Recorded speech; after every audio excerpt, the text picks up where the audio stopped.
대한민국 서울 장충체육관 천정을 가로질러 아사달 실험 대회장 시카라스의 정령이 깃들었다.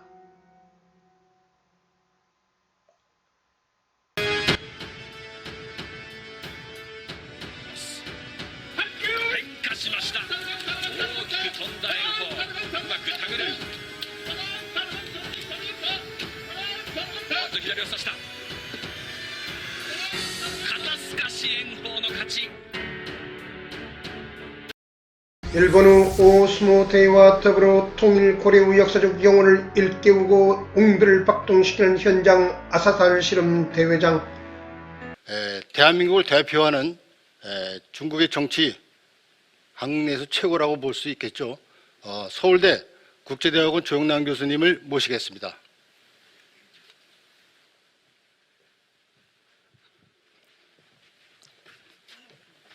예, 감사합니다.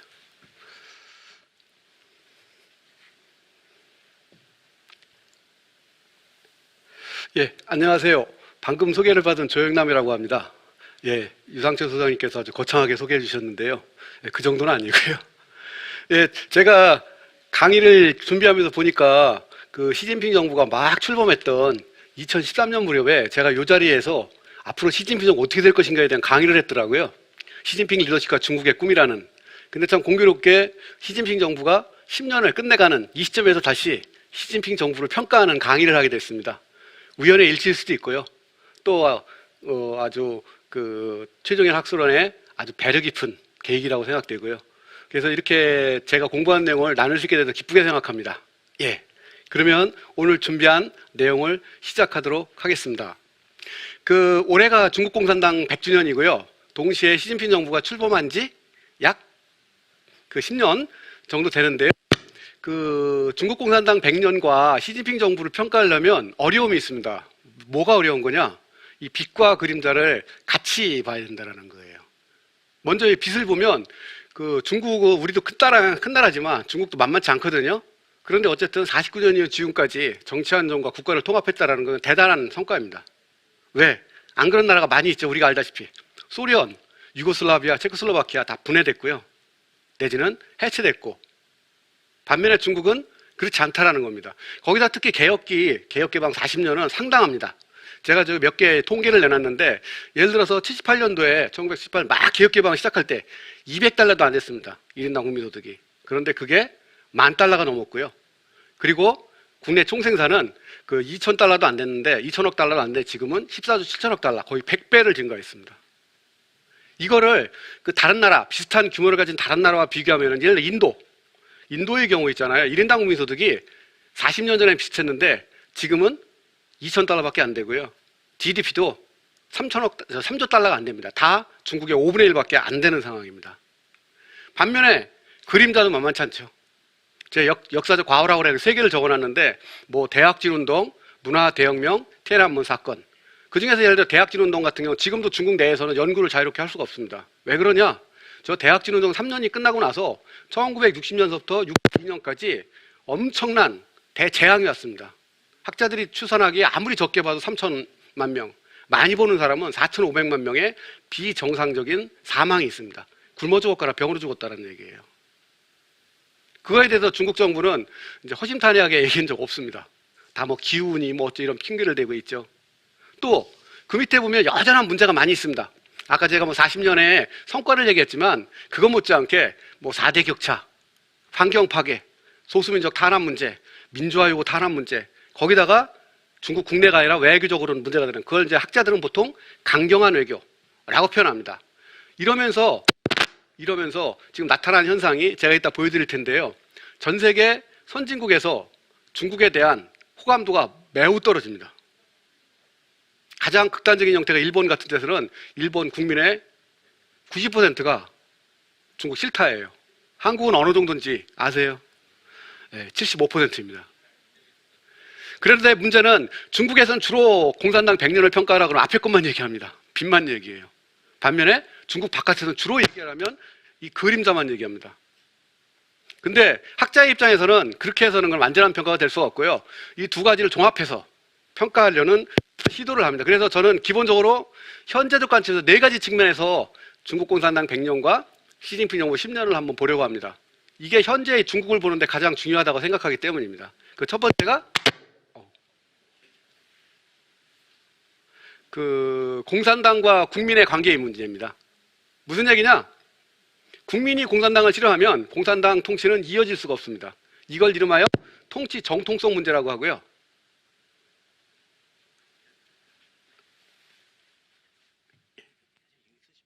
예. 그 두 번째, 그러니까 중국 공산당이 100년을 이어왔다라는 것, 정확히는 49년서부터 지금까지인데 이어왔다라는 것은 중국 국민이 공산당 통치를 받아들였다라는 거죠. 그리고 우리한테 관심 있는 건 그럼 앞으로 어떻게 될 것인가? 중국이 또 다른 중국 공산당이 또 다른 100년을 축하할 수 있는가? 이게 우리의 관심사입니다. 두 번째로는 공산당과의 국가의 관계입니다. 즉 공산당 국가를 잘 통치하는가?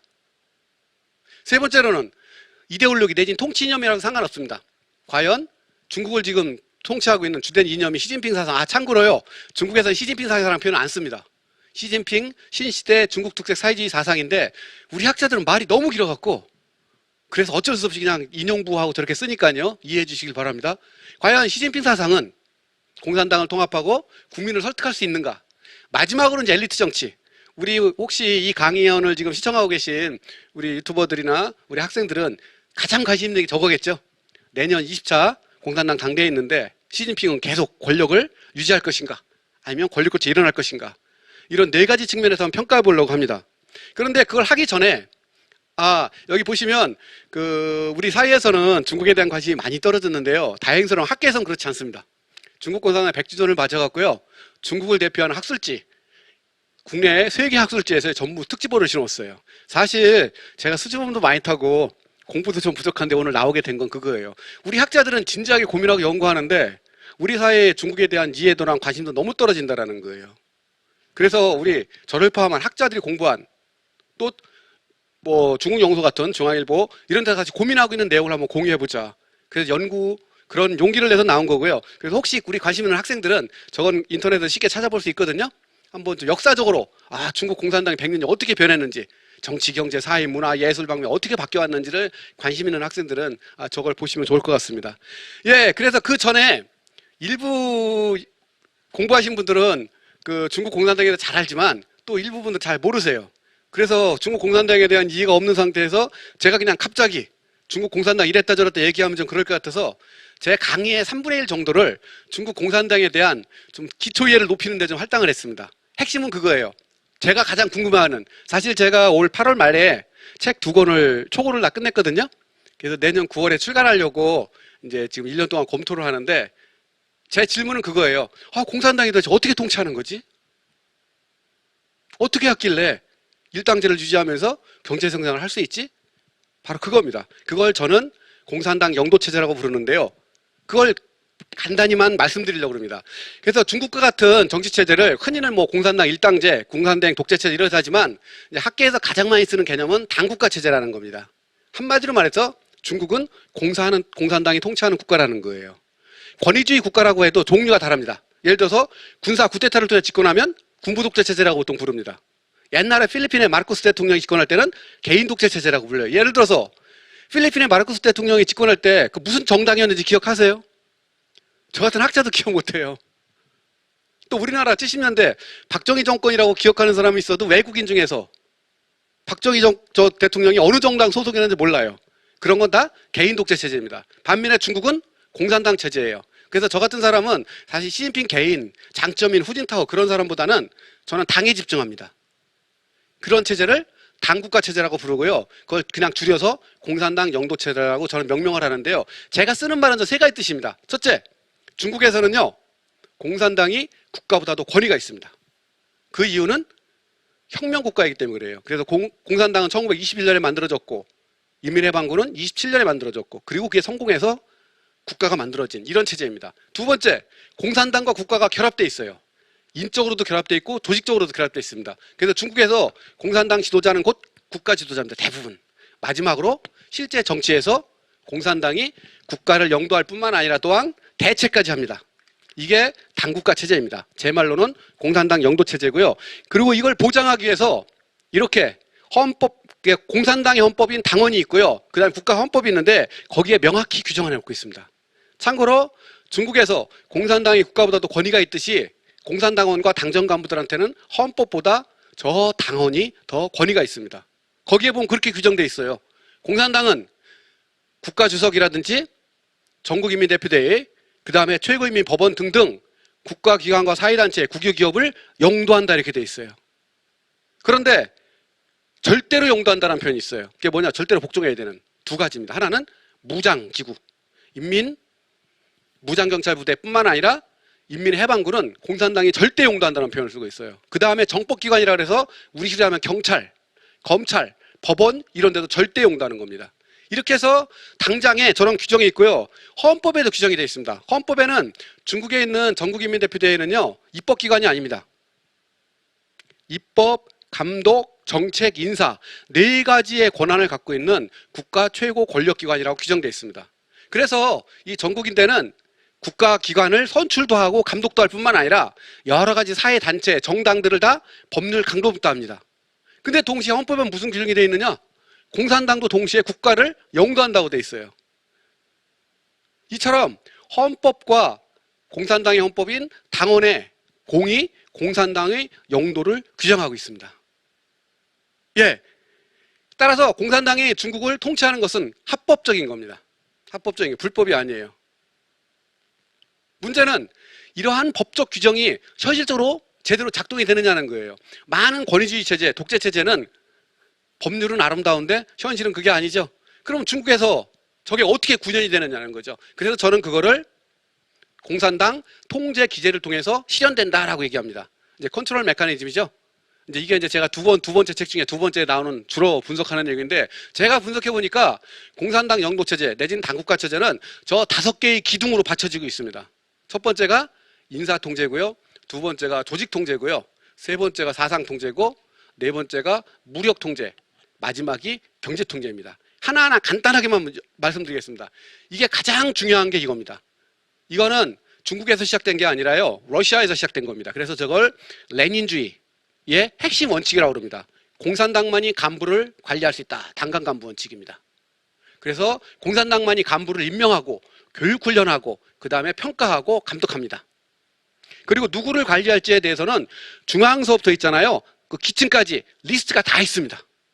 예를 들어서 공산당 중앙이 관리하는 사람을 장차가급인데요. 약 3,000명입니다. 3,000명.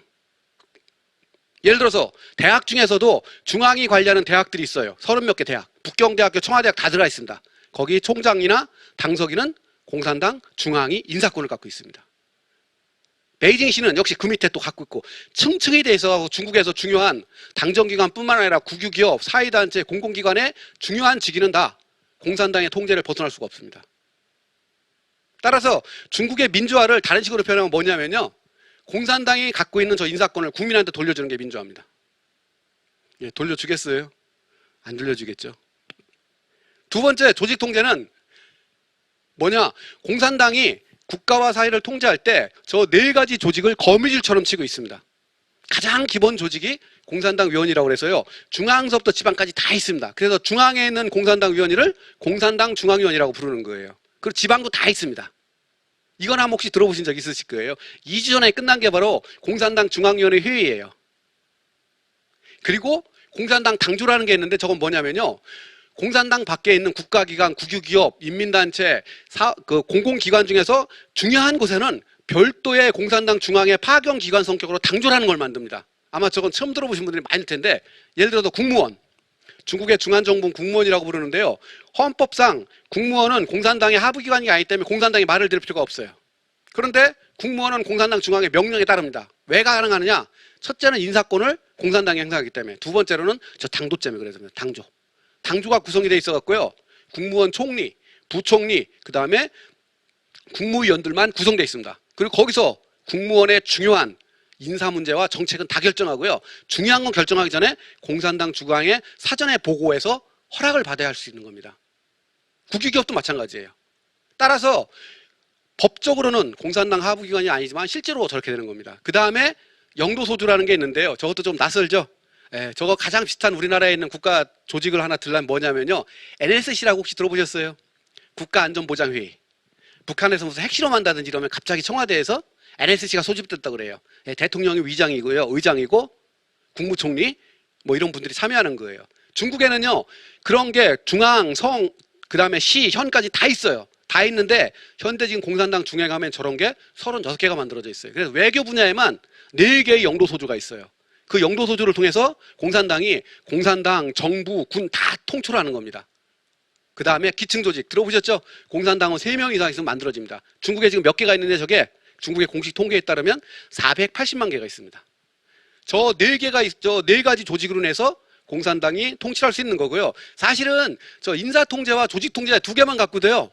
더 이상 빠져나갈 구멍이 없어요. 근데 거기에 멈추지 않습니다. 공산당이 진짜 중시 여기는 게 사상공작입니다. 저걸 다른 말로 정치공작이라고 그래요. 뭐라고 하느냐? 중국에서 공산당의 모든 공작의 핵심은 정치공작이다. 즉 사상공작이라는 거예요. 사람의 생각을 빚어내고 감정을 통제하는 것. 굉장히 중요합니다. 그래서 이건 크게 둘로 나눌 수가 있는데 하나는 당정 간부와 당원을 대상으로 하는 게 있고요. 또 하나는 일반 국민을 대상으로 하는 게 있는데 예를 들어서 저 뭐 정풍운동이라는 게 뭐냐면요. 올해 공산당 100주년이라 전 당원들은 즉 9,500만 명이나 당원들은요. 공산당 역사 공부를 1년 내내 했어요. 그런 식입니다. 국민교육운동 많은데 그중에서 가장 우리한테 많이 알려진 게 사회주의 애국주의 교육운동입니다. 중국인들 뭐 영화나 모든 것도 공산당이나 국가에 대한 거 한국전쟁 포함해서 영화 만들려고 그러죠. 속된 말로 국뽕영화라고 그러죠. 맨날 영화만 만들어도 그런 거 만들고. 근데 그게 하루치를 한 게 아니라 1994년서부터 지금까지 계속 교육해왔던 거예요. 특히 청소년들 애국심으로 뭉쳐있는 이게 사상 통제고요. 그리고 이걸 하기 위해서 언론과 그 다음에 인터넷에 대한 철저한 통제를 합니다. 그래서 오직 공산당만이 매체를 통제한다라는 그 중에서 이제 특히 인터넷과 관련해서는 황금 방패 프로젝트라 해서 중국에서 공식적으로 쓰는 표현입니다. 1998년에 시작해서 2008년에 1차 완성돼 갔고요. 세계 최고 수준의 인터넷 검열 시스템을 갖고 있습니다.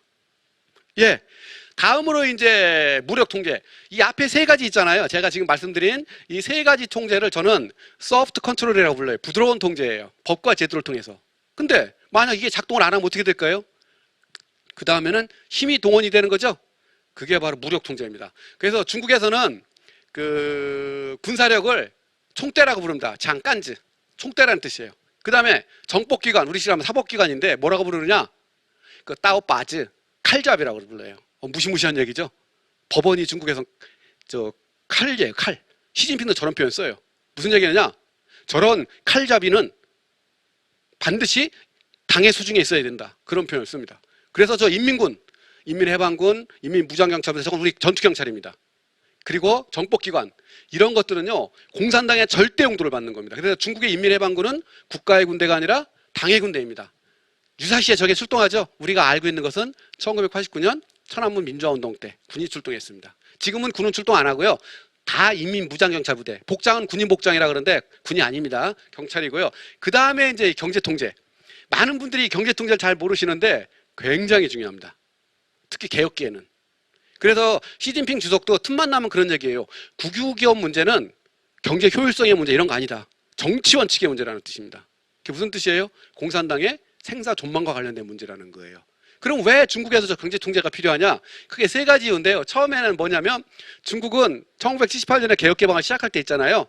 덩시아핑을 비롯한 이런 분들이 처음서부터 일본, 한국, 대만, 싱가포르, 홍콩 같은 그런 모델을 염두에 두고 시작했어요. 그걸 국가 주도형 국가발전 전략, 그걸 동아시아 발전국가라고 합니다. 이게 차이가 뭐냐? 소련이나 동유럽은요 신자유주의에 따라서 전면 시장화를 실시했죠. 거기선 국가 역할 별로 없습니다. 그러나 중국은 개혁개방 처음부터 국가 주도로 시작했어요. 그런 상태에서 경제통제는 필수고요. 그래서 요새는 무슨 표현이 나오냐? 그렇게 해서 등장한 게 국가자본주의라고 많이 학자들이 부르는데 요새는 어떤 까지 표현이 나오냐면 공산당이 다스리는 자본주의다. 그래갖고 파티 스테이트 캐피탈리즘이라는 표현을 써요. 하버드 대학교에 있는 연구팀들이 새로 붙인 얘기입니다. 이제 중국은 더 이상 국가가 통치하는 자본주의가 아니라 당이 통제하는. 동시에 사회주의 정당화. 누가 물어봐요. 중국이 왜 사회주의냐? 물어봤을 때 중국 답변은 정해져 있습니다. 뭐냐? 정치적으로는 사회주의 민주제도를 수행한다. 그게 공산당 일당제라는 뜻이에요. 경제적으로는 바로 국유경제가 주도한다라는 거예요. 따라서 사회주의인 이유를 유지하기 위해서 어떻게 해야 된다고요? 당연히 국유경제, 즉 국가가 공산당이 경제의 주도권을 잡아야 됩니다. 마지막 세 번째가 학자들은 언급을 안 하는 건데 저는 언급을 합니다. 공산당의 통치자금이 필요합니다. 이게 무슨 뜻이냐?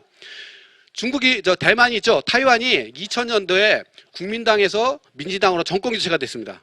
그 정권 교체 전까지 타이완에서는 1949년서부터 2000년까지 국민당이 집권했어요. 그런 의미에서 그때까지 유일하게 집권당은 국민당이었고요. 따라서 국민당도 통치 자금을 위해서 당 기업을 유지했습니다. 그 규모가 어느 정도 되느냐? 1992년도에 GDP의 6.5%였어요. 그래서 국민당으로 해서 민주당으로 넘어가고 나서 국민당 기업을 어떻게 할 것인가? 이게 상당한 사회 문제가 됐고요. 저는 그런 생각이에요. 중국에서는 공산당 기업이라는 건 없지만 어느 정도 공산당의 통치를 위해서는 저런 식의 자금이 필요하다라고 생각해요. 유감스러운 것은 저 자료를 찾을 수가 없습니다. 그러나 유추는 할 수 있어요.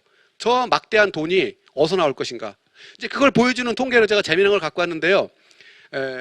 중국의 국가가 소유한, 사실은 공산당이 통제하는 자산 규모가 어느 정도 되느냐 보면은 GDP의 3.6배, 360%입니다. 아, 저게 많은 거냐? 엄청 많은 거예요. IMF에서 약 40개 국가를 조사해 봤더니 그 40개 국가의 평균 국유자산 규모가 60%입니다. 중국은 360%죠? 다른 나라에 비해서 6배가 많은 겁니다. 그러니까 특히 봐주시면 재미난 게요. 토지 자원이 전체 국유 자원의 약 30% 가까이 되고 있습니다. 저기서 나오는. 그리고 이걸 또 보여주는 게 국가 예산 중에 차지하는 겁니다. 여기 보시면 일반 공공 수입이라는 게 세금으로 걷어들이는 거예요. 그 다음에 정부성 기금 수입은 뭐냐면 주로 토지 수입입니다. 토지에서 오는 개발 수입. 그 다음에 국유자산 경영 수입은 국유기업이 내는 이익금인데요. 보시면 세금 수입은 77%에서 60몇% 잘 안 보이는데 65%, 12%가 줄었어요. 반면에 토지나 이런 데서 오는 수입은 늘고 있고요. 저만큼 시짐시정 부들여서 특히 국유경제의 중요성이 훨씬 많아졌다는 거예요. 그래서 그걸 학자들을 표현하길 국진민퇴다. 국유기업이 나가는 데 비해서 민간, 사형기업은 후퇴하고 있다는 표현입니다. 그리고 더 나아가서는 여기 보시면 중국에서는 국유기업뿐만 아니라 사형기업들도 공산당의 경제통제를 벗어날 수가 없습니다. 예를 들어서 사형기업은 국가게 아니니까 이익금을 낼 필요도 없고요. 동시에 경영자도 임명하지 않지만 그걸 제외한 나머지 대부분은 다 똑같이 통제를 받습니다. 예, 바로 이 5가지로 인해서 공산당이 1949년 이후 지금까지 유지하고 있고요. 마찬가지로 저 5가지가 유지되는 한 제가 볼 때 앞으로도 계속 유지가 될 겁니다. 다음으로 이제 공산당 자체에 대한 통계를 조금만 볼까요? 현재 지금 공산당으로 몇 명이냐면요. 9,500만 명입니다. 9,500만 명. 규모는 인구의 6.7%예요. 엄청나게 많죠? 전에 비해서. 참고로 베트남은 전체 인구 중에서 공산당원이 약 5%입니다. 그리고 붕괴하기 직전에 소련 공산당도 공산당원이 전체 인구의 6.5% 규모였었습니다. 자, 그 다음에 기층조직 아까 말씀드렸죠? 중국에 480만 개의 기층조직이 거미줄처럼 있습니다. 그리고 여기서 잘 보시면 참고로 저 표가 조금 엉성한 이유는요. 제가 저렇게 만든 게 아니라 저게 이제 사실 비공개 자료를 제가 수집해서 다 분석한 건데 표 자체가 통계 자체가 그렇습니다. 나이가 저렇게 구분이 그래서 그런 거죠. 제가 그렇게 엉터리로 만든 건 아니고요. 여기 보시면 1949년에 저게 너무 작아서 안 보이네. 한마디로 말해서 공산당은요. 마오쩌둥 시대의 공산당은 농민당입니다. 농민이 주역이에요. 그러면 지금은 어떠냐? 2021년을 기준으로 보면요. 노동자는요. 7%도 안 되고요. 제가 잘 안 보여갖고 지금. 그 농어민은 27%. 그 다음에 사실 가장 많은 비중을 차지하는 게 은퇴한 사람들입니다. 그래서 은퇴한 사람을 그냥 이렇게 제외시켜 놓으면 사실 현재 공산당은 농어민과 동시에 전문직 종사자들, 국유기업 경영자를 포함한 그 사람의 당이라고 할 수가 있어요. 노동자당 아닙니다. 절대로. 이게 공산당의 기본적인 특징이고요. 그 다음에 동시에 학력을 한번 보실래요? 처음에 49년에 대학 졸업생의 전체의 0.3%밖에 안 됐습니다. 그러나 지금은 어때요? 전체 당원의 52% 당원이에요. 왜 그런지 아세요? 개혁개방 기회요. 공산당이 될 때 가장 중시 여겼던 게 대학 졸업생이에요. 왜? 개혁개방을 위해서 유능한 당원이 필요하기 때문에. 그걸 보여주고 있고요. 그 다음에 나이 한번 보실래요? 1949년에 막 집권했을 때 나이가 딱 2개밖에 없어요. 기준도. 45세 이하, 45세 이상. 45세 이하가 62%죠? 굉장히 젊은 당입니다. 굉장히 젊은 당이에요. 지금은 어떤가 볼까요?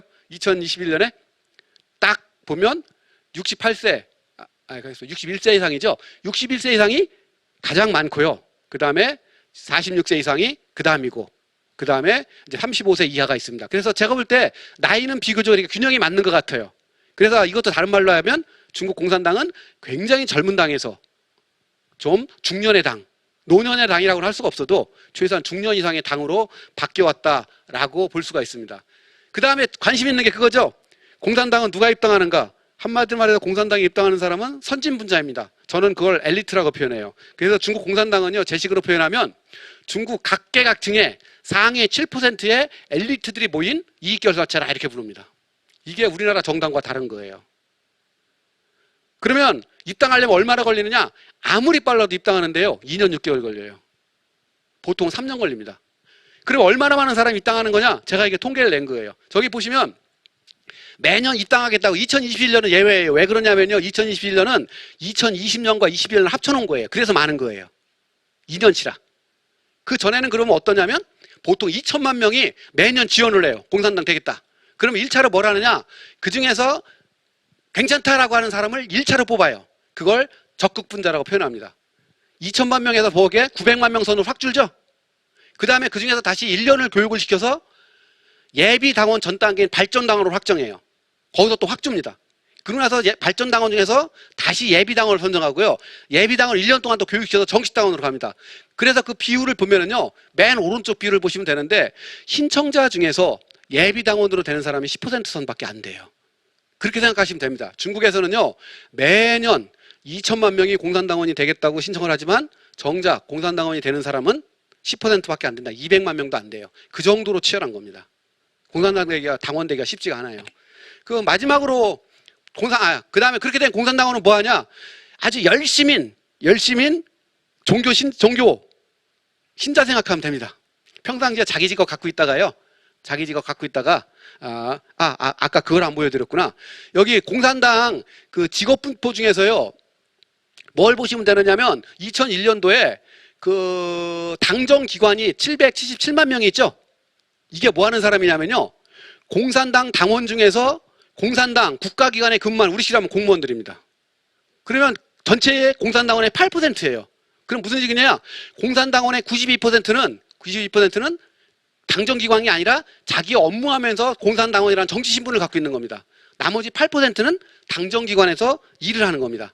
이제 그렇게 일을 하고 있고요.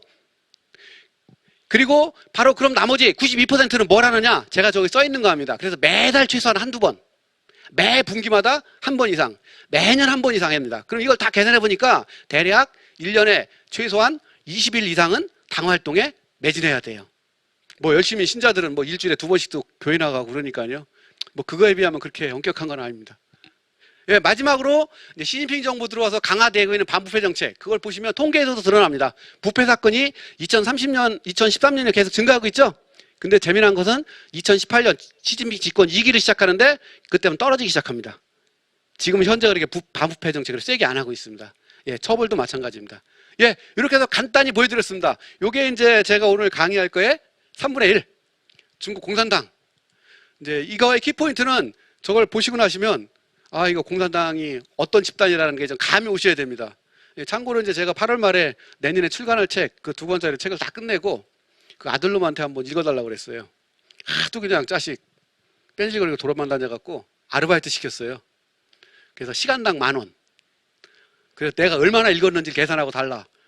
나중에 돈을 줬는데, 예, 그 읽고 나서 아들더러 그랬어요. 아들은 참고로 대학교 2학년생입니다. 그때 마침 군대 갔다가 휴가를 나왔어요.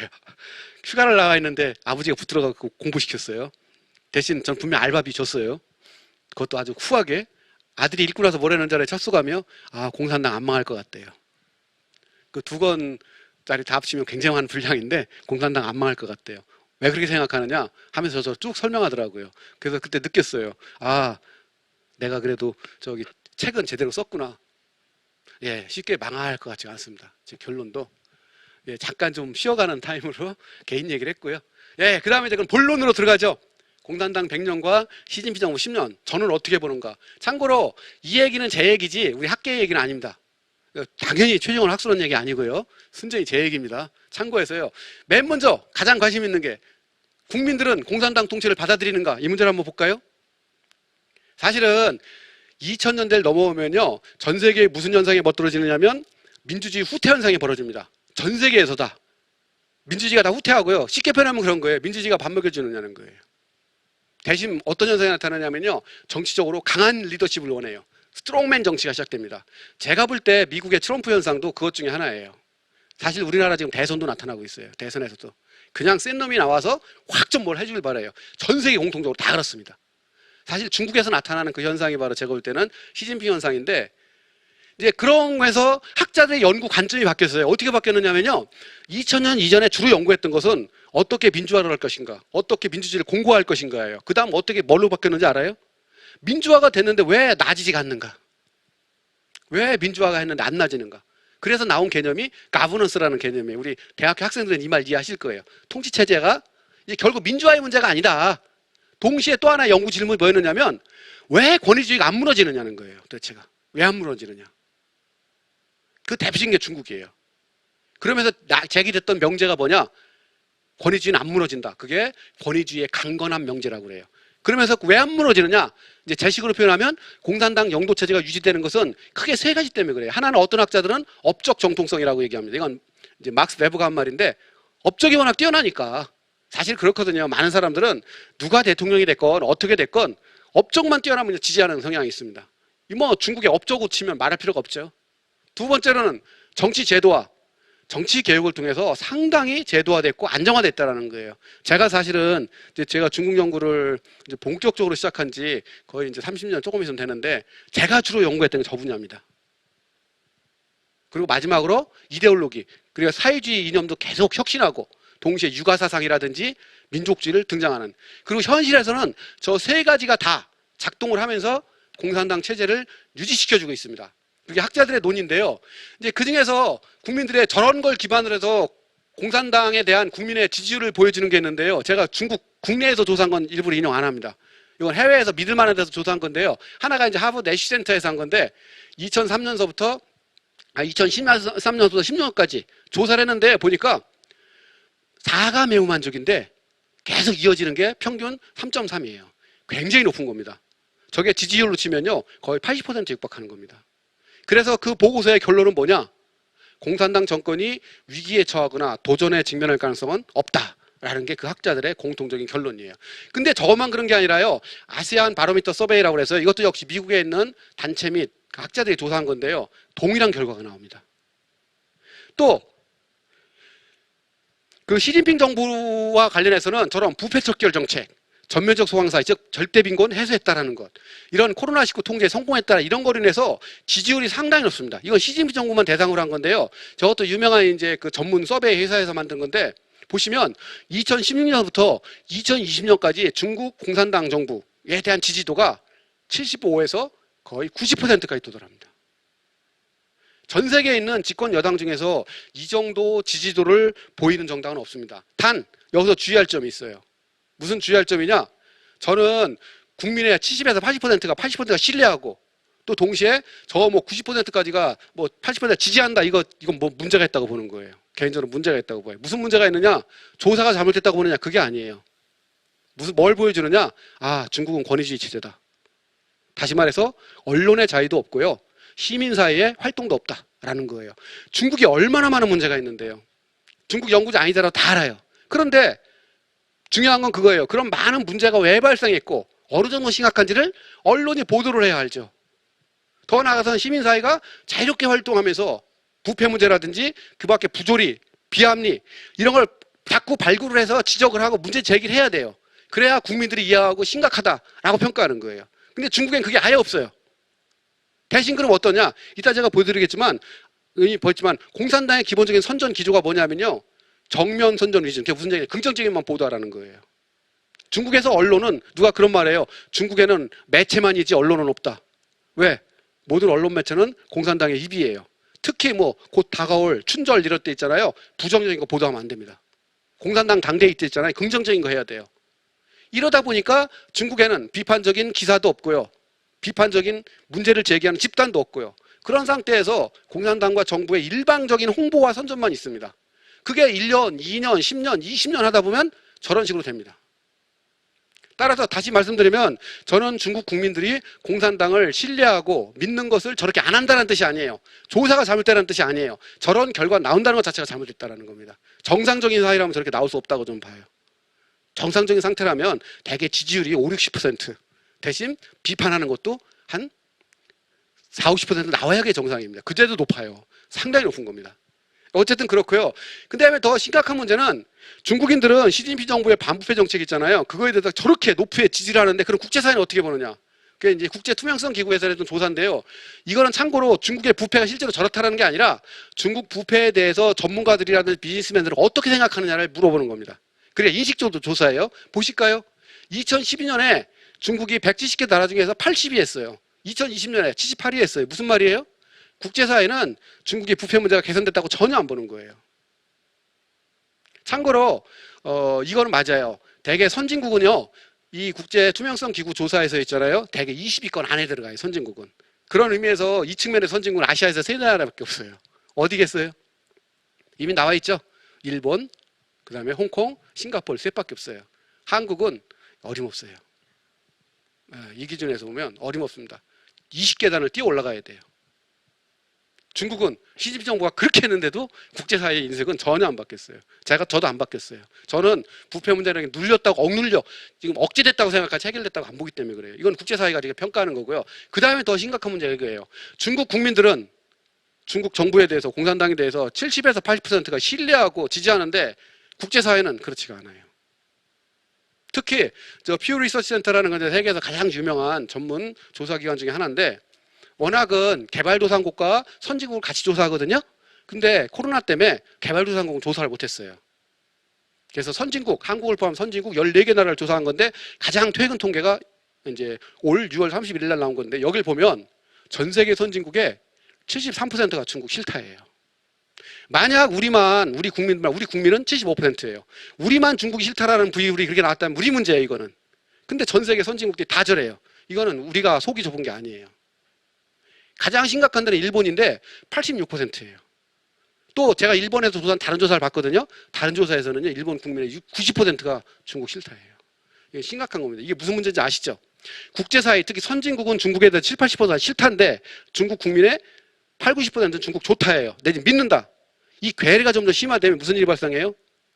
중국에서는 민족주의, 애국주의만 계속 고양이 될 거예요. 그 다음에 소통이 안 될 거예요, 더 이상. 저는 굉장히 우려합니다.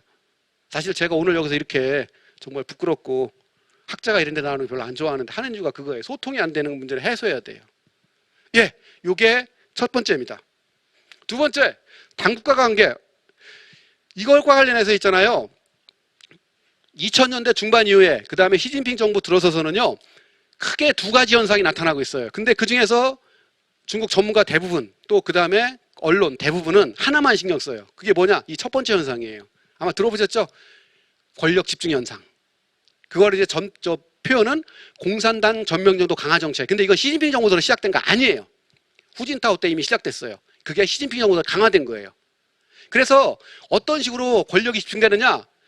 후진타오 특히 집권 2년, 즉 2007년에서 2012년까지 문제가 좀 많았어요. 저도 그때는 이제 1년에 한 달 정도는 중국에 살았어요. 조사하느냐고. 근데 그때 저 중국에서 인터뷰를 뭐 100 몇십 차례 했으니까. 근데 저 같은 사람이 봐도 너무 심각했어요, 이거는. 그냥 속된 말로 표현하면 좀 나사가 빠졌다라고 느낌 들고 이거 안 되는데. 뭐 당연하죠. 그래서 시진핑 정부 들어서면서 어떤 일이 발생하면 이 상태로 계속 안 된다라는 판단하에서 공산당 영도를 강화하는 정책이 더 강화됐고요. 그리고 그러다 보니까 중앙의 권위가 강화되고 또 중앙의 핵심의 권위가 강화되고 시진핑의 권력이 강화된 겁니다. 그게 논리적 순서예요. 무슨 시진핑이 개인적인 욕심을 내서 그랬던 거 아니에요. 순서는. 그러면서 동시에 공산당이 당, 정, 군과 사이를 틀어지면서 통제를 강화하기 위해서 영도 소조를 강화했다. 아까 이거 말씀드렸죠? 저는 여기까지는 정치 엘리트가 합의한 거라고 봐요. 그러면 상당히 반부패 정책을 세게 했고요. 당 규율도 강화시켰고요. 참고로 공산당 중앙에서 총서기의 권한만 강화시킨 게 아니라요. 지방에 가서도 당서기의 권한이 다 강화됐습니다. 예를 들어서 당정 간부를 뽑을 때 전에는 민주추천제라고 해서 예를 들어서 베이징시 무슨 뭐 어디 국장을 뽑을 때 이럴 때 있잖아요. 그러면 당정 간부들의 견해를 반드시 설문조사를 다 물었어요. 지금은 그런 거 안 합니다. 왜? 당강 간부 원칙에 따라서 공산당이 결정해야지. 그러면서 당서기의 권한이 강화돼요. 그래서 중앙뿐만 아니라 지방에서도 공산당의 권한이 강화되는 현상이 나타나고 있어요. 이건 좀 필요했다고 보는데 여기까지는 엘리트 정치 합의라고 보는데 그 다음부터 조금 아닌 것 같아요. 그러면서 무슨 일이 벌어지냐, 차기 후계자를 선정 안 했어요. 이건 공산당 역사상 지금 30년 만에 처음 있는 일이에요. 그 다음에 국가주석 연임 제한을 폐지했어요. 사실은 중국에서 국가주석은요 명예직이에요. 왜? 해외 방문할 때 공산당 총석이로 방문할 수는 없잖아요. 그러니까 President of China 이렇게 방문하기 위해서 만든 건데 저걸 없애버린 거예요. 연임 제한 규정을. 저거는 다른 이유가 없어요. 저 시진핑 총석이 한 번 더 하겠다는 얘기예요. 달리 해석할 여지가 없어요. 참고로 차기 후계자를 선정을 안 한 이유에 대해서는 그 당시에 나왔던 이제 인민일보 사설이 내는데 설명이나 보면 그렇게 나와 있어요. 첫 번째 이유가 뭐냐?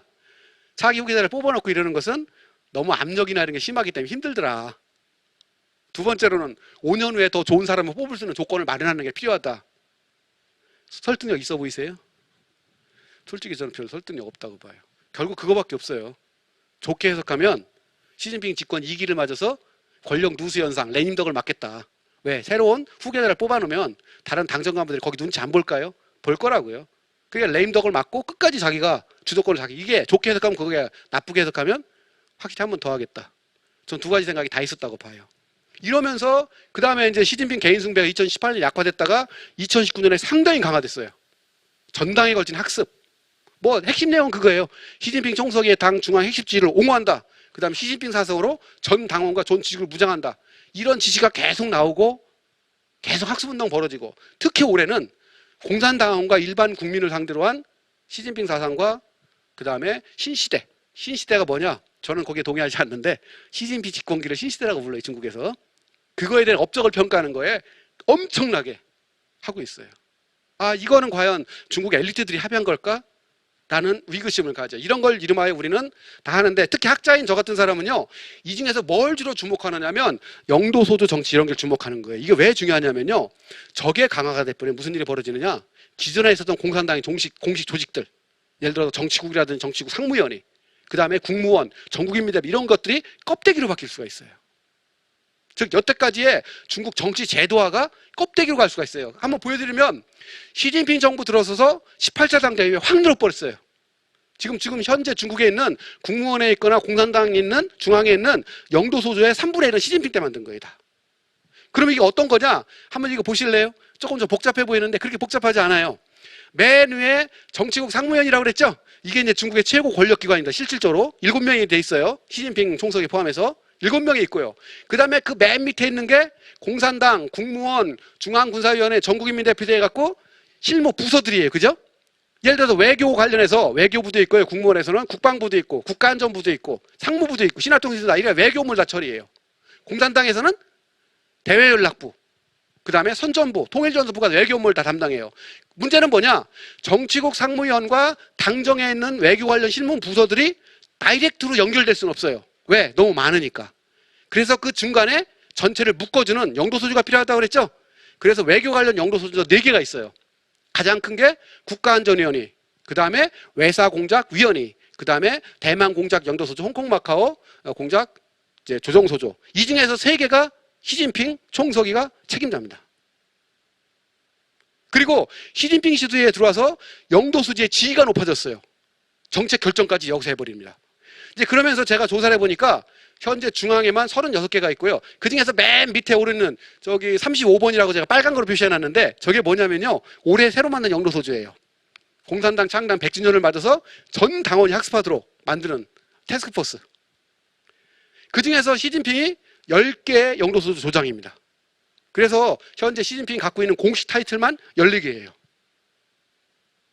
공산당 총석이, 국가주석, 중앙군사의 주석에다가 여기 10개 영도 조장에다가, 그 다음에 여기 제가 뒤에 보여드리는데, 여기 보면 인민연합작전지휘센터 있죠? 총지휘. 즉 저 총지휘할 때 군복 입고 나와요. 그래서 제가 확인한 것만 지금 현재 시진핑 총석의 공식 타이틀이 14개입니다.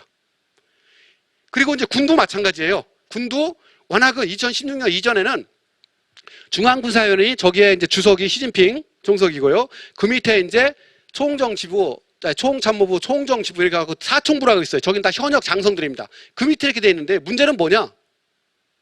저 중앙군사위원회 민간인인 중앙군사위원회 주석의 지위가 과연 밑으로 내려가느냐는 거예요. 왜? 저 사총부 때문에. 그래서 어떻게 바꾸느냐? 이렇게 바꿔버렸어요. 이렇게 바뀌면 그림이 어떻게 차이가 나요? 다이렉트로 내려가게 돼 있습니다. 그래서 왼쪽은 전문 용어를 쓰면 굴령이라고 그래요. 쉽게 표현하면 작전, 명령 체계입니다.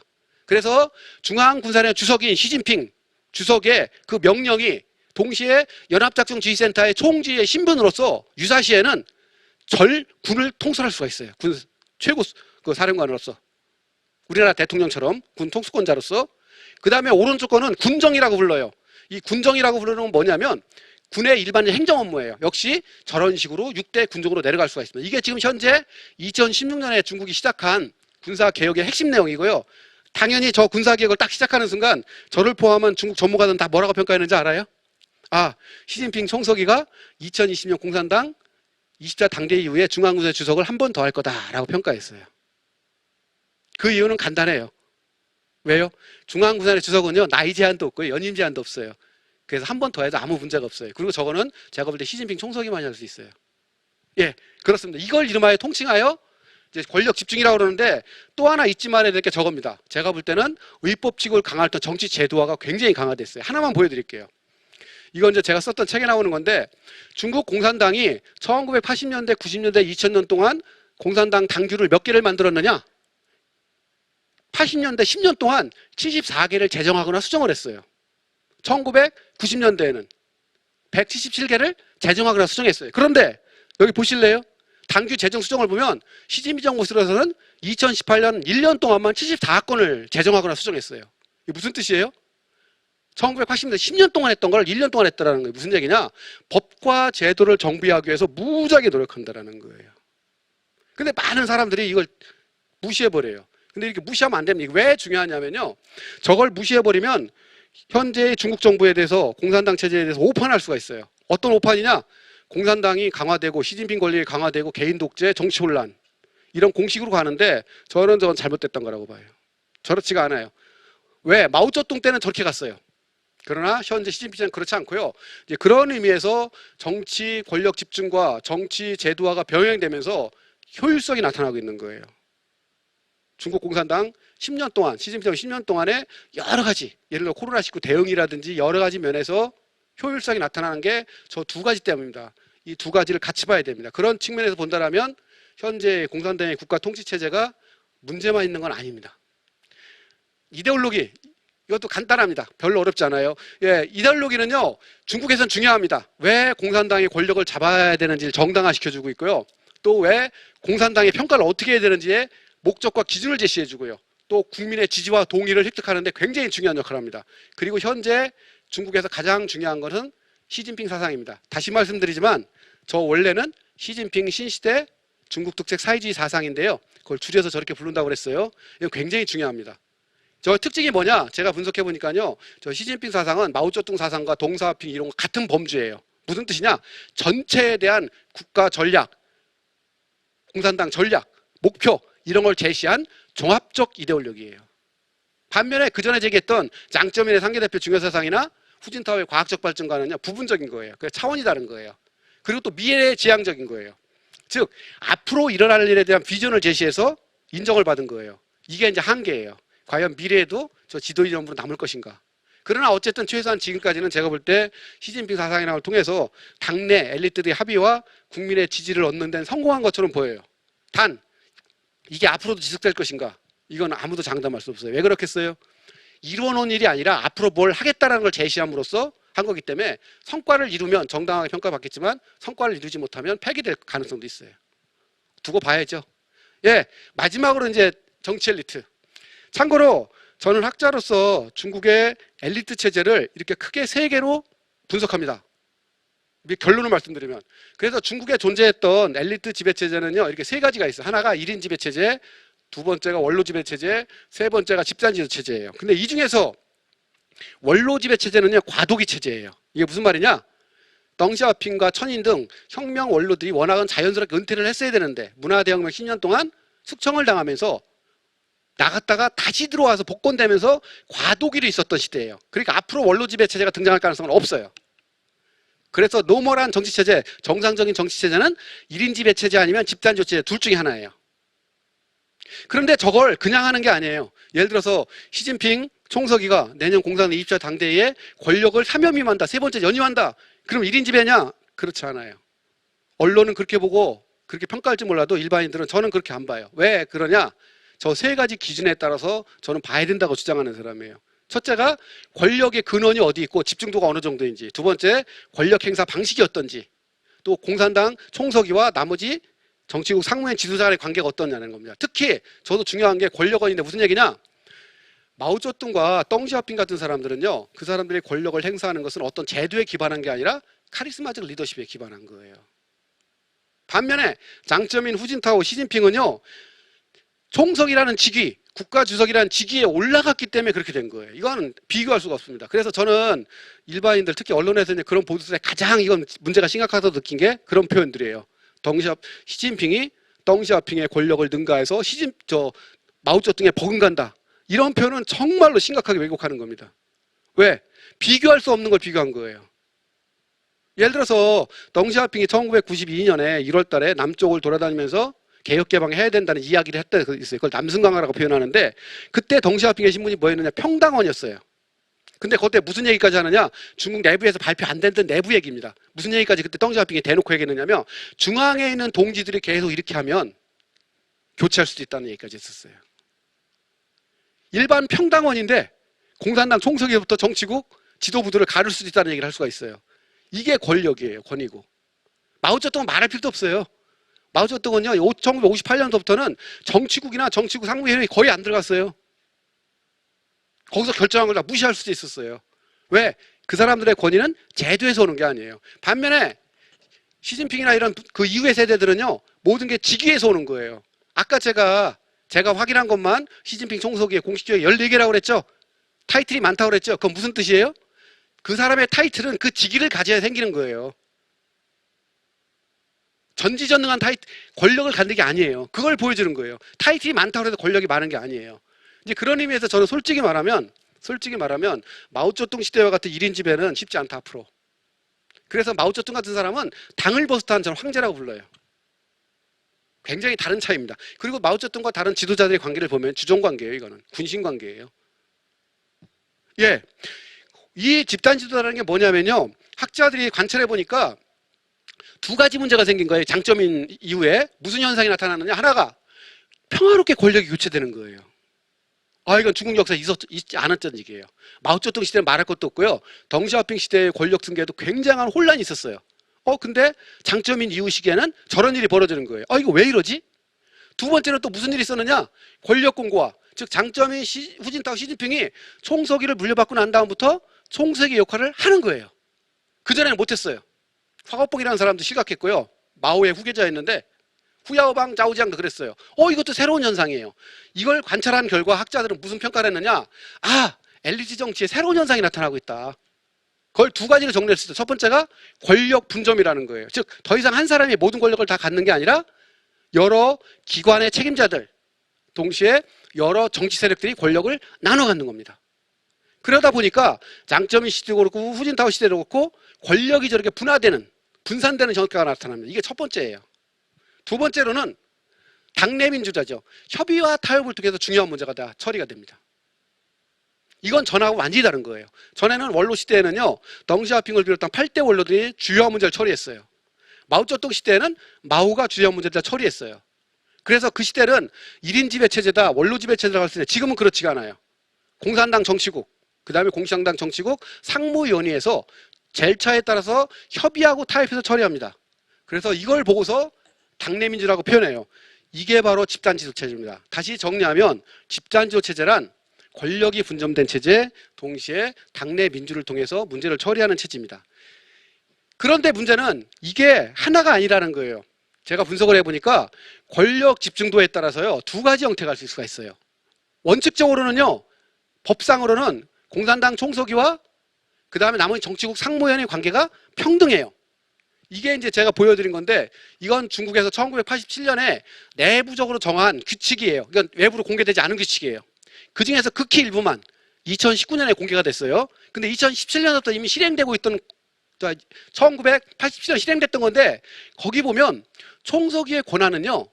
정책 결정권은 그거밖에 없어요. 중앙 문건 배포와 서기처를 주재하는 거예요. 나머지는 다 저렇게 정치국 상무위원회와 정치국이 같이 해결하는 겁니다. 이게 이제 집단지도 체제예요. 이제 그런데 실제는 그러냐? 그렇지가 않아요. 실제로는 어떻게 운영에 따라서 두 가지 형태가 같이 나타나는 거예요. 하나가 뭐냐? 분권형이에요. 말 그대로 권력이 분산된 체제. 후진타오 집권기가 대표적인 체제예요. 반면에 권력이 모여지는 체제가 있어요. 이게 시진핑 집권기가 대표적인 체제예요. 이것처럼 집단지도 체제도 두 가지 유형이 있고요. 이제 그렇게 본다라면 이런 식으로 집단지도 체제를 봐야 된다는 거예요. 제게 무슨 말을 하냐면 그 많은 분들이 시진핑으로의 권력 집중 현상이 나타난다. 시진핑이 여러 가지 타이틀을 갖고 있다. 그러니까 1인 지배다라는데 그건 잘못됐다라는 거예요. 왜? 권력 소스가 다르고요. 권력을 행사하는 방식이 달라요. 그것이 아니라 집단지도 체제가 분권형과 집권형으로 저런 식으로 분화가 돼서 나타나는 현상으로 봐야 된다는 거고요. 저는 제 판단이 맞다고 보고 있고요. 동시에 이것은 1인 지배와도 연관성이 있어요. 그래서 집단지도와 1인 지배는요, 저랑 연관이 되어 있는 거예요. 그래서 집단지도에서 권력이 분산화되는 게 가장 왼쪽에 있는 분권형이고요. 그게 집중이 돼버린 집권형이 되고요. 그 다음에 그게 어느 정도의 임계점을 넘어서면 1인 지배의 합의형이 되는 거예요. 이게 무슨 얘기냐면요. 1957년까지 마오쩌둥이 1인 지배했던 건 맞지만요. 중요한 문제는 다 정치국과 정치국 상무위원회를 통해서 행사했어요. 개인적으로 독재를 하진 않았어요. 근데 1958년부터 달라져요. 그래서 그거를 1957년까지를 협의형 1인 지배라고 부르고요. 1958년 이후를 독재형 1인 지배라고 하는데 저런 식으로 변화할 수가 있습니다. 이제 그런 의미에서 그러면 시진핑 1인 지배 체제로 많은 사람들이 주장하는 저로 갈 수 있는 혹시 사인은 없느냐? 제가 볼 때 두 가지가 있어요. 아, 이게 나타나면 드디어 집권형 집단지도 체제가 서서히 약해진다. 대신 1인 지배 체제에 분권형이 등장한다라고 간주해요. 협의형으로. 첫째가 뭐냐면 총서기가 폐지되고 공산당 중앙 주석이 부활되는 거예요. 워낙은요. 저기 공산당 12차 당대회 때 또 다른 독재자의 출현을 방지하기 위해서 없애버렸어요. 그래서 총서기라는 말을 한국말로 옮기면 사무총장에 가깝습니다. 실무총 책임자에 가까워요. 그래서 당 주석이 부활된다는 것은 이전으로 다시 돌아가는 거예요. 그래서 항상 우리 저기 시청하시는 분들 아실 텐데 마오 쩌뚱을 부를 때는 마오 주석 이렇게 부르죠. 왜냐하면 그 사람은 공산당 중앙 주석이기 때문에. 그러나 지금은 시진핑 주석이라고 부르잖아요. 예, 거기서 말하는 주석은요. 체어맨이 아니라 프레지던트예요. 다른 개념입니다. 또 두 번째 사인은 뭐냐? 최후 결정권을 부여해야 돼요. 무슨 얘기냐면요. 마오쩌둥의 경우는 1943년에 정치국 확대위를 하면서 거기서 결정했어요. 앞으로 중요한 문제는 서기처 주석이 최후 결정권을 갖는다. 근데 그때 서기처 주석이 누가 했느냐면 마오쩌둥이었어요. 당내 결의로 통과시킨 거예요. 그러니까 당의 법으로 확정한 거예요. 그래서 마오쩌둥이 저런 최후 결정권을 가졌어요. 마찬가지로 덩샤오핑도요. 1987년에 공산당 13사 당대회에 대해 원로들이 다 물러날 때 있잖아요. 중앙위원회 비밀 결의를 통해서 당내 중요한 문제는 덩샤오핑 동지의 의견을 듣는다 이렇게 돼 있어요. 즉 덩샤오핑한테 최후 결정권을 준 거예요. 그럼 과연 20차 당대회 이후에 저런 걸 할지 만약 저게 있다 그러면 저건 1인 지배로 가는 거라는 거예요. 그래서 제가 판단하는 제가 분석한 엘리트 체제에서의 변화를 보여주는 증거들은 저런 겁니다. 뭐 자리를 하나 더 했다 4년이면 했다 뭐 이런 걸 갖고서 저는 엘리트 정치 체제가 바뀐다고 보진 않습니다. 마지막으로 역사결의 요거는 이제 2주 전에 있었던 거라 내년 20차 당대회라 중요한 거라 요걸 한 10분 정도 얘기하면서 끝내도록 하겠습니다. 아 이것도 있잖아요. 그 언론에서 우리나라 언론도 굉장히 많이 보도했습니다. 아마 저걸 안 다룬 우리나라 언론은 없을 거예요. 예, 그래서 그 보도에 대한 결론이나 이런 거에 대해서 제가 뭐 반대를 하거나 그런 건 아닙니다. 단 이제 언론에서 보도하는 것들과 달리 학자로서 이제 제가 분석하는 건 이제 다른 관점이니까 한번 좀 보시면 될 것 같습니다. 아시겠지만 중국에서는요, 저거 이전에 이미 역사 결의가 2개가 더 있었습니다. 첫 번째는요, 1945년에 있었던 역사 문제 결의라고 그래서요. 이때는 청산해야 될 역사가 분명히 있었습니다. 그게 뭐냐?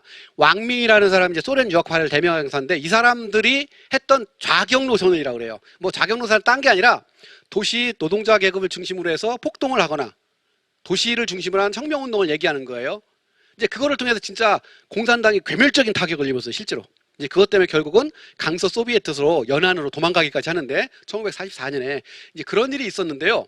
저거에 대해서 당내에서 어떤 형태로 청산하지는 안 된다. 그래서 1차 목표가 저거였습니다. 두 번째로는 저걸 청산하는 대신에 마오쩌둥의 권력을 확립해서 마오쩌둥 사상을 확립하는 게 목표였었어요. 그래서 이미 1943년서부터요. 중국 내부에서 마오쩌둥 사상이라는 표현을 쓰기 시작했어요. 그걸 가장 먼저 쓰고 강력하게 썼던 사람 중에 하나가 당시에 2인자였던 류샤오치라는 분이에요. 그리고 저 역사 결의에도 그런 표현이 나와요. 마오쩌둥 꽁꽁꽁꽁 사상. 나중에 그게 7차 당대에도 줄여서 마오쩌둥 사상. 그래서 제1차 역사 결의의 하이라이트는 마오쩌둥 사상이 공산당의 지도 이념이 된 거고요. 그러면서 저기 갖는 의미는 뭐냐? 중국이 소련으로부터 독립했다는 거예요. 혁명 노선을 독립했다는. 그런 의미에서 굉장히 중요한 겁니다. 두 번째 역사 결의는 역시 1981년에 건국 이래 역사 문제 결의라고 했는데요. 저 때는 역시 청산해야 될 게 있었어요. 뭐냐? 그게 마오쩌둥과 마오쩌둥 사상. 그다음에 문화 대혁명을 어떤 형태로든 평가를 해야 돼요. 왜? 국민이 저거에 대해서 엄청난 불만을 제기하고 있고 동시에 공산당의 신뢰가 떨어졌기 때문에 그냥 놔두면 안 돼요. 그렇다고 해서 마오쩌둥을 폐기할 수는 없어요. 이거 말이 안 돼요. 1956년에 소련 공산당 20차 당대회 때 스탈린을 그렇게 했다가 당내 혼란이 초래됐는데 그걸 막아야 돼요. 저게 첫 번째 과제예요. 두 번째가 이제 화곡봉 세력. 마오쩌둥의 후계자인 화곡봉 세력이 뭐가 문제 있는지를 평가해야 돼요. 그리고 세 번째로 그거에 기반해서 덩시아핑을 중심으로 한 개혁 세력이 왜 타당한지 개혁 개방의 노선이 명확한 목표가 있었습니다. 그래서 저 2차 결의의 핵심 내용은 덩시아핑 체제의 확립이에요. 그러면 이번 제 3차 결의는 뭐냐?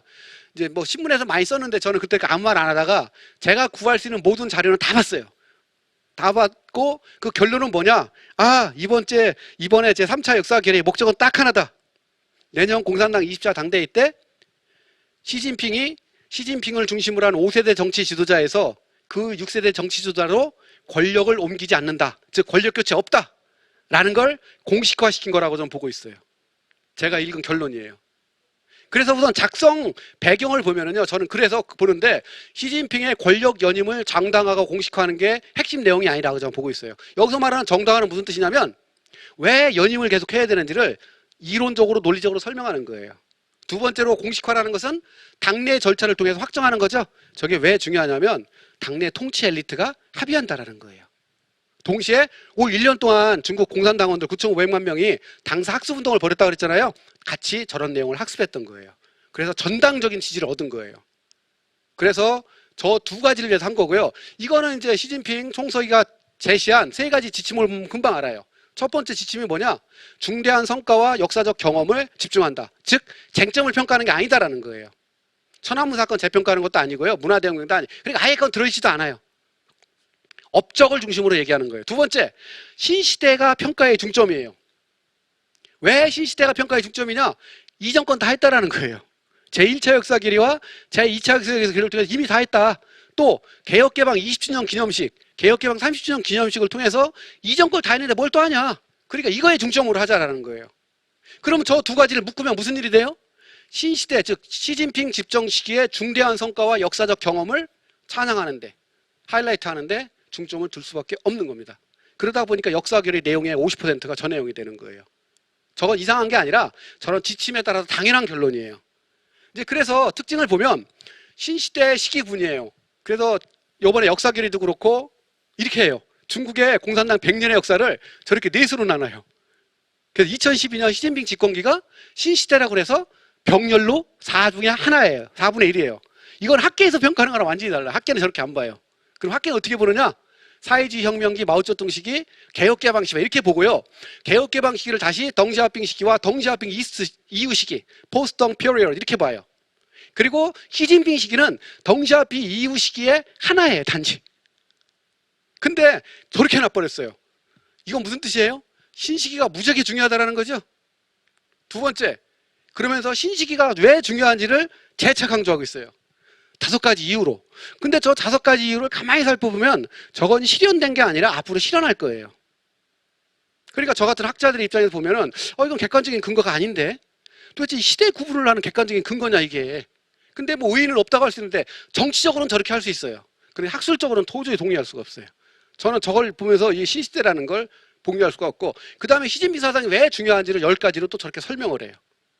그리고 가장 중요한 게 시진핑 요번에 역사 결의에 가장 중요한 거 하나만 뽑으라면 저거예요. 실제로 그 역사 결의를 평가하는 뭐 선전보 부부장의 얘기라든지 그 다음에 여러 가지 중국 공산당의 공식 설명에 따르면 요번 역사 결의에서 가장 중요한 건 저거라고 그래요. 뭐냐? 2가지를 확립하는 건데, 2가지를 왜 확립해야 되느냐? 시진핑 사상이 중요하기 때문에 그래요. 결의에 따르면 시진핑 사상은 저 3가지예요. 현대 중국의 마르크스주의자, 21세기 마르크스주의고요. 중화문화와 중국 정신의 시대정화고요. 마르크스주의 중국화를 실현한 새로운 비약이에요. 엄청나게 중요한 거죠.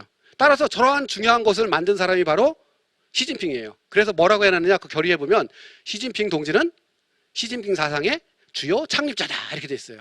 따라서 시진핑의 당 중앙의 핵심 및 전당의 핵심지를 확립해야 돼요. 동시에 시진핑 사상의 지도지를 확립해요. 그러면 여기서 우리가 상식적으로 딱 판단했을 때 이게 딱 확립이 되고 이게 전당적인 지지를 받은 거라면 내년 20차 당대회 때 저렇게 중요한 지도자를 나가라고 할 수 있을까요? 할 수가 없죠. 그래서 저는 저 문구를 딱 보고 저게 전 당의 지지를 받았다는 표현을 딱 보고서 아, 당내 합의가 끝났구나. 학자로서 그렇게 판단을 할 수밖에 없습니다. 추측한 게 아니라 나름의 분석한 겁니다. 그러면서 이제 신시대의 중대한 성과를 13개 분야에서 4개의 전면, 6개의 건설, 외교안보를 해요. 그 다음에 더 중요한 건 저게 아니라요. 저거에 대한 평가예요. 그래서 오랫동안 해결하려고 했지만 해결하지 못한 수많은 난제를 해결했고, 과거에 이루려고 했지만 이루지 못한 수많은 대업을 이루었다. 따라서 신시대는 당 및 국가 사업을 추진하여 역사적인 성과를 획득하고 역사적인 변혁을 낳았다. 이 정도로 위대하다라는 게 이제 평가예요.